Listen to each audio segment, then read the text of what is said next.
ওং সর্বমঙ্গলমঙ্গলে শিবে সর্বার্থ সাধিকে শরণ্যে ত্র্যম্বকে গৌরী নারায়ণী নমস্তুতে। সৃষ্টিস্থিতি বিনাশানং শক্তিভূতে সনাতনী গুণাশ্রয় গুণময়ে নারায়ণী নমস্তুতে। জয় মহাদেবী মায়ের জয়, জয় বড় মায়ের জয়। প্রত্যেকের জীবন সুন্দর হোক, প্রত্যেকের জীবন আনন্দময় হোক, প্রত্যেকের সংসার কর্মজীবন ভালো হোক এবং সকলে দুধে ভাতে থাকুক, শ্রী শ্রী পদ্মাবতী মায়ের কাছে এই প্রার্থনা করি। আজ একটি বিশেষ এপিসোড নিয়ে আপনাদের সামনে আমি পরিতোষে উপস্থিত হয়েছি। এই ভিডিওতে প্রত্যেকেই প্রায় দেখা যায় যে তাদের বাড়িতে কেউ না কেউ কালসর্প যোগের আন্ডারে আছে বা কালসর্প যোগ তাদের মধ্যে আছে। এখন ব্যাপার হচ্ছে যে এই কালসর্পটা কী সেটা তো বলবো, কিন্তু তার আগে বলি কালসর্প দোষ বলে অনেক জ্যোতিষী, দোষ তো বটেই, ঠিক আছে, কিন্তু কালসর্প দোষ বলে এমন ভয়ানক ব্যাপার করে দেয়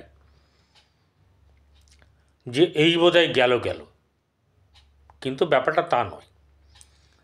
যারা জ্যোতিষ মানেন, জ্যোতিষ বোঝেন, তারা ব্যাপারটাকে অনুধাবন করতে পারবেন।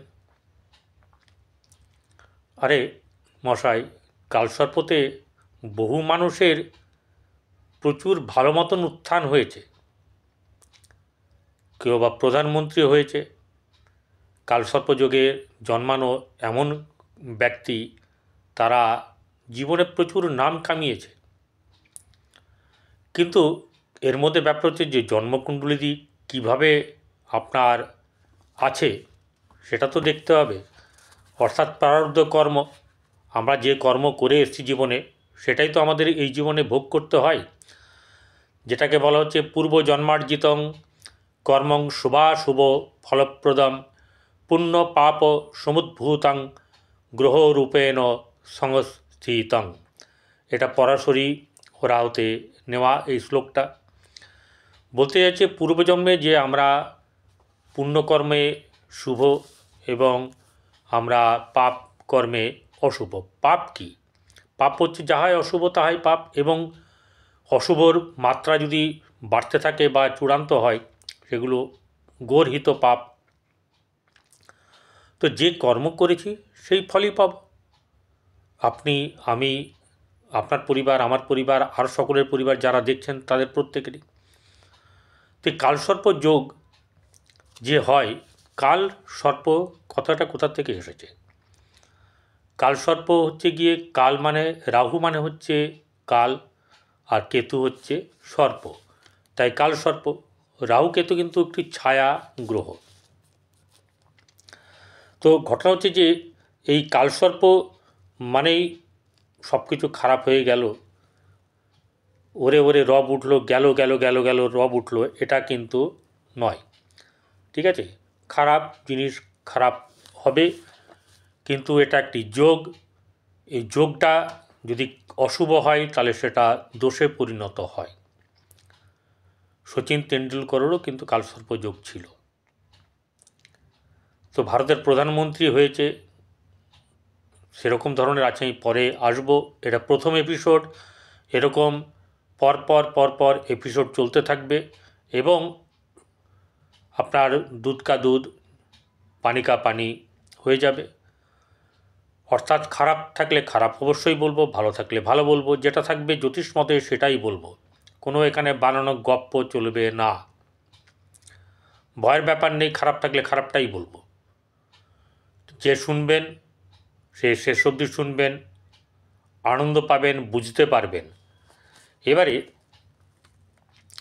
কালসর্প যোগ যুক্ত মানুষের কি হয় তা বলার আগে বলবো কালসর্প যোগ কী করে হয়। কোনো জায়গাতে, যে জায়গায় রাহু বসে আছে তার অপোজিটে সপ্তমে কেতু বসে থাকে। এই রাহু কেতুর এক পাশে সমস্ত গ্রহ আর বাদবাকি গ্রহ, টোটাল 9টা গ্রহ। তাহলে রাহু আর কেতুর মাঝখানে একদিকে বন্দি থাকছে রবি থেকে আরম্ভ করে শনি অবধি। বোঝা গেল? রবি থেকে শনি অবধি একদিকে অ্যারেস্ট হওয়া, আর একদিকে, এই কথাটা কিন্তু আমিই বলি, কোনো জায়গাতে কোনো কারোর মুখে শুনতে পাবেন না। অনেকে এটাকে আবার করবে, মানে ভাঙাবে, মুখ ভাঙচি দেওয়া যাকে বলা হয়। একদিকে থাকা, এটাকে আমি অ্যারেস্ট বলি। কোনো হিন্দি, ইংরেজি, বাংলা চ্যানেলে এটা আজ পর্যন্ত শুনতে পাননি। এরপরে যদি কেউ বলে, সেটা এই আমার পরেই কেউ বলবে। তাহলে একদিকে যদি 7টি গ্রহ অ্যারেস্ট থাকে, এবার অ্যারেস্ট মানে হচ্ছে বন্দি করা। এখানে কি হচ্ছে, একটা দিকের মধ্যে, রাহু কেতুর মধ্যে আবদ্ধ থাকা, বোঝাতে পারলাম। আর একদিকে কোনো গ্রহই থাকবে না, ফাঁকা ফাঁকা ময়দান, বোঝা গেল। এইবারে এরকম ধরনের আপনার লগ্ন থেকে হতে পারে, লগ্ন, সপ্তম, দ্বিতীয়, অষ্টম, এরকম পরে আসছে আমি। এরভাবে কালসর্পযোগ হয়, অর্থাৎ একদিকে সমস্ত সকল গ্রহ, আর একদিকে কোনো গ্রহ থাকে না, দ্যাট ইজ পূর্ণ কালসর্প যোগ। এই যোগ কয় প্রকার? 12 প্রকার। প্রধানত 12 প্রকার, কিন্তু টোটাল বা সর্বমোট 144 ধরনের কালসর্প যোগ আছে। আমি দোষ বললাম না, কিন্তু যোগ আছে। কালসর্প যোগ 144 ধরনের। তা আমরা মোটামুটি 12 রকম নিয়ে আলোচনা করব, তারপরে আবার আলাদাভাবে ভঙ্গ কালসর্প নিয়ে আলাদা বলবো। শুনবেন। আপনি জীবনে তকমা পাওয়া জ্যোতিষ না হলেও আপনি কিন্তু জ্যোতিষী হবেন, এটা আমার একদম বদ্ধমূল ধারণা। জানুন এবারে কালসর্প দোষ থাকলে সাধারণত কি হতে পারে। প্রথমত হচ্ছে যে কালসর্প দোষে যে মানুষ প্রধানমন্ত্রী হলেও বা ভালো ক্রিকেটার হলেও তার কোনো না কোনো একদিক অন্ধকার থাকবেই থাকবে। এটা ভালো করে আমি বলতে চাই যে যতগুলো আজকে 39-40 বছর ধরে যে আমি এই জন্মকুণ্ডলী দেখছি, তাতে করে এটা বলতে পারি যে কোনো কারোর জন্মকুণ্ডলিতে যেভাবে রাহু কেতুর অবস্থান, যেখান থেকে প্রত্যেকটি রাহু কেতুর অর্থাৎ কালসর্পযোগের ওই অ্যারেস্ট বা একদিকে থাকলেই সব একই কিন্তু হবে না, ভিন্ন ক্ষেত্রে ভিন্ন রকম রেজাল্ট হবে। বুঝতে পারলাম। এবারে এই মানুষরা কীরকম হয়? এই মানুষরা পরের হিতার্থে কাজ করে থাকে। আপনি যে কাজটি করছেন, লাভ নিজে যতটা পাবেন না পাবেন, কিন্তু অনেক লোককে বা বেশি লোককে বা কাউকে কাউকে লাভ দেওয়ার জন্যেই কিন্তু কাজটা আপনি করবেন, অর্থাৎ পরের হিতার্থে আপনি কাজ করবেন। এবং যতদিন বেঁচে থাকবেন ততদিন এরকম একটা ব্যাপার কম বেশি চলবে। পরার্থের স্বার্থত্যাগ বা অপরের সুখের জন্যে, ভালোর জন্যে নিজের জীবনকে প্রাণপাত করা, এরকম ধরনের ব্যাপারটা কিন্তু থাকে। ঠিক আছে, পরহিতার্থে কাজকে কিন্তু বলা হয় সিদ্ধিযোগ। ঠিক আছে, কিন্তু এটা তো আমরা মানতে চাই না। ঘরের লোক মানবে মশাই? আমি যদি কালসর্পের যোগের বা আপনি যদি হন, আপনার স্ত্রী মানতেই চাইবে না যদি আপনি পরের উপকার করেন ঘরের ছেড়ে। কারণ পরের উপকার করতে গিয়েও আপনাকে দুর্নাম পেতে হতে পারে, আপনাকে খারাপ বা শত্রুর মুখোমুখিও হতে পারে, কারণ আপনাকে বোঝার মতন চট করে হবে না, বুঝতে সময় লাগবে। তো এখানে ব্যাপার হচ্ছে যে অপর মানুষ যাতে লাভবান হয় সেই চেষ্টা কিন্তু আপনার থাকে, সেদিকে নজর থাকবে। এটা নিজের সংসারের লোকেরা বা নিজের স্ত্রী, সংসারের লোকেরা এটা মানে না, মানবে না, মানতে পারে না। আর মানবে কি করে? তার ঘরে অভাব থাকবে বা অভাব না থাকুক, সেই লোকের 5টা কথা শুনবে কেন? এরকম একটা ব্যাপার থাকে। এই ভদ্রলোক কিন্তু যে কালসর্পযোগের আন্ডারে থাকে, সে কিন্তু পরের হিতার্থে কাজ কিন্তু করবে। এরা দেখবেন অনেক ক্ষেত্রে দেখা যায় যে এরা মানে ট্রাস্টটির মধ্যে জড়িয়ে অথবা কোনো সেবা কাজে জড়িয়ে এরকম ধরনের কিন্তু অনেকেই থাকে। তো গৃহ পরিবারের লোক মেনে নিতে পারবে না। এই ব্যাপারটা মনে রাখতে হবে যে এটা কেন হয়? পূর্বজন্মের কর্মের ফল, যেটাকে প্রারব্ধ কর্ম বলা হয়, তার ফল আমাকে ভুগতে হচ্ছে। অনেকেই বলে যে এই কালসর্প অর্থাৎ কোনো অভিশাপ প্রাপ্ত হয়ে থাকে, সেই অভিশাপ প্রাপ্ত হওয়ার ফলে এই জন্মে যে কালসর্প হয়, সে এই পরের হিতার্থে কাজ করে করে তার এই ব্যাপারটাকে মেটায়, বা তাকে এই কাজগুলো কর্মগুলো তাকে করে তার থেকে ওই অভিশাপ থেকে মুক্ত হতে হয়। যাই হোক, এটা যদিও মূল আলোচনার বিষয়বস্তু নয়, তবুও এর মধ্যে একটু বলে রাখলাম। রাহুর জন্ম নক্ষত্র হচ্ছে গিয়ে ভরণী, আর কেতুর জন্ম নক্ষত্র হচ্ছে অশ্লেষা। ভরণীর দেবতা হচ্ছে কাল, আর অশ্লেষার দেবতা হচ্ছে সর্প। এই দুই দেবতাকে মিলিয়ে বলা হয় কাল সর্প যোগ। তাহলে দোষ বলবো? এখানে দেব দেব দুজনে একসঙ্গে হয়েছে। আরে মশাই, আপনার কালসর্প দোষ, তার জন্যই তো হয়নি। না, ওরম করে বলাটা উচিত না, ভয় পাইয়ে দেওয়ার মতন করে বলা উচিত নয়। বলুন, যে খারাপ আছে খারাপ থাকলে খারাপ বলুন, ভালো থাকলে ভালো বলুন, বা কী করতে হবে সেটাকে বলুন। একটা ব্যাপার হচ্ছে যে ব্যক্তিকে কী করতে হয়, অনেক সংগ্রাম করতে হয়, মানে পরিশ্রম জীবনভর করতে হয়। সফলতা পেতে অনেক দেরি হয়ে যায়, অনেক বাধা বিপত্তির মধ্যে দিয়ে চলতে হয়। বহু পরিশ্রম হওয়ার পরে, করার পরে সফলতা, প্রচুর বুদ্ধি খাটাতে হয়, এবং সেই মতো সে চলে, কিন্তু তার বাধা বিপত্তি থাকার কারণের জন্য চট করে সফলতা পায় না। অনেকেই যেসব দেখবেন, অনেকে স্বপ্ন দেখে বা পরিকল্পনা করে বা একটা প্ল্যান তৈরি করে, এই প্ল্যানের মধ্যে কোনো না কোনো একটা তার প্ল্যান কোনো মতেই হবে না, হতে পারে না। কারো শিক্ষার দিকের কমি হতে পারে, কারো স্বামী স্ত্রীর সম্পর্কের অবনতি হতে পারে। ওই যে বললাম, ডিপেন্ড করছে কালসর্পটা কীভাবে আছে, কোন ভাবের ওপরে। লগ্ন থেকে দ্বাদশ ভাব আছে, এই দ্বাদশ ভাবের কোথায় গিয়ে ব্যাপারটা হচ্ছে, সেই ঘরের অধিপতি কীভাবে বসে আছে, কার সঙ্গে, ইত্যাদি নানা রকম ব্যাপার আছে। এবং জন্মকুণ্ডলিতে মহাদশা অন্তর্দশা কেমন চলছে, সেটাও একটা দেখার ব্যাপার আছে। তো কী হচ্ছে, তাহলে একটা দিক অন্ধকারময় হচ্ছে, একটা দিকে সমস্ত গ্রহ থাকে, আর একটা দিক পুরো অন্ধকার থাকে।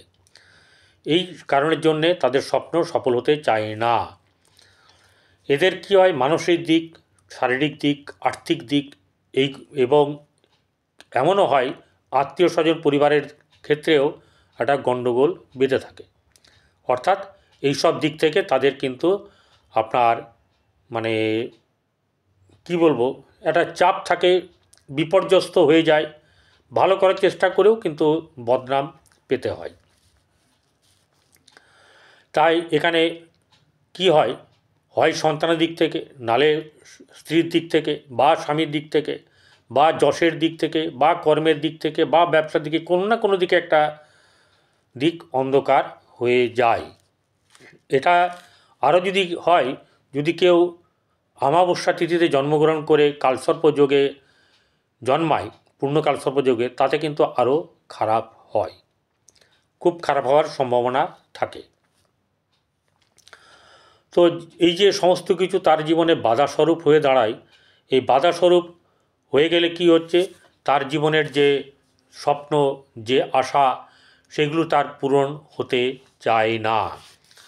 এই পূরণ হতে না চাওয়ার জন্যে কি হচ্ছে, তার জীবনটা তার মনে হয় আমার বোধহয় বৃথা গেল। এই বৃথা যাওয়ার ব্যাপারটা কিন্তু এরকম মানে চট করে হয়ে গেল, এরকম ব্যাপারটা নয়। তো এইগুলোর ব্যাপারে আমাদেরকে দেখতে হবে যে কালসর্প যোগটা কীভাবে সৃষ্টি হয়েছে, তার উপরে বিচার বিশ্লেষণ করতে হবে। কাউকে চট করে ভয় খাইয়ে দেওয়ার ব্যাপারটা নেই, কিন্তু যদি প্রতিকার করার মতন ব্যাপার থাকে তাহলে প্রতিকার করতে হবে। প্রতিকার অনেকে অনেক জায়গায় যায়, যেমন ত্রম্বকেশ্বরে যায়, আবার কেউ অন্যান্য জায়গাতেও মানে যায়। কিন্তু ঘটনা হচ্ছে যে শিবের এইখানে, যেখানে মহাদেব আছেন, শিব আছেন, সেই সব জায়গায় যেমন উজ্জয়িনী, ঠিক আছে, যেমন কাশী বিশ্বনাথ মন্দির, এরকম জায়গায় অনেক জায়গাতে আছে, ঠিক আছে, যেখানে কালসর্প যোগের কাজ করা হয়। ঘটনা হচ্ছে যে সেখানে কি যেতেই হবে? অবশ্যই, যার মন চাইবে সেই যাবেন। কিন্তু আবার আর একটা কথা বলি, এই কালসর্পের আর এক দেবী আছেন, যার কাছে, যার মাধ্যম দিয়ে কাজ করলেও কিন্তু কাজ হবে। দ্যাট ইজ হচ্ছে, আমি যাকে পদ্মাবতী মা বলি, যার নাম হচ্ছে শ্রী শ্রী মা মনসা দেবী। তিনিই কালসর্পের একদম বলতে পারেন যে শিব কন্যা সে, তার সমস্ত শক্তি তার কাছে আছে। সেখানেও কালসর্প যোগের যদি কাজ করা হয়, যারা কাজ করতে চান তাদেরও কিন্তু ভালো কাজ হবে। এরকম নয় যে ওইখানেই যেতে হবে তবে হবে, নাহলে হবে না, এরকম ব্যাপারটা কিন্তু নয়। প্রকার অনেক আছে, বিধান অনেক আছে, জ্যোতিষ মতে অনেক কিছুই আছে, এবং আমাদের বৈদিক শাস্ত্র মতে অনেক কিছু কাজ আছে যেগুলোতে আপনার এই পদ্ধতিতে কাজ করলে তাদের ক্ষেত্রে অনেকটা শুভ ফল প্রদান করে থাকে। এবারে আপনি তো জানেন না যে, কথার কথা, কোনো একজন বিখ্যাত ব্যক্তি, সে তো বইয়ে লিখবে না, কাউকে বলবে না ভাই আমি কালসর্প যোগের হোম করিয়ে এসেছিলাম বা প্রতি বছরই করি। প্রতি বছর করতে পারলে তো খুবই ভালো, খুব খুব ভালো। কিন্তু অ্যাটলিস্ট 3টে পরপর করা উচিত।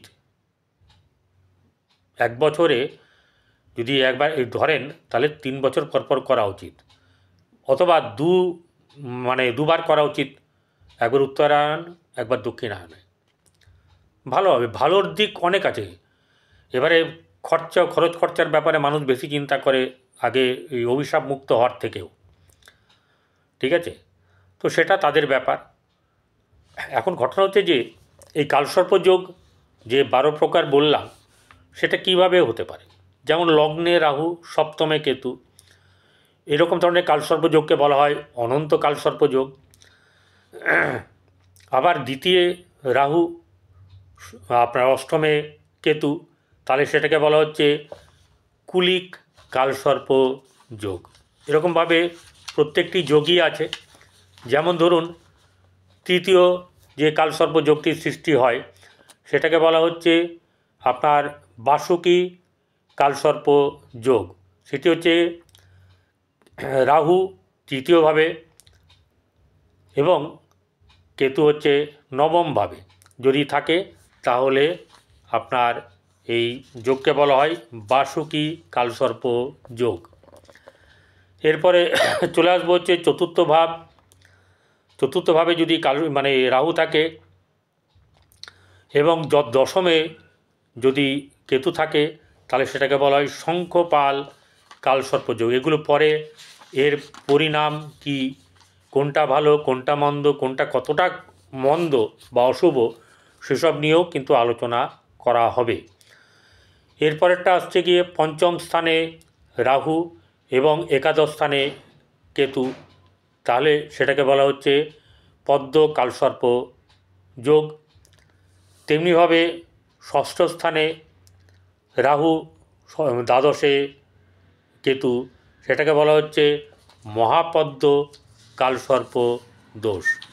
এই 6টা দোষের কথা আজকে বললাম।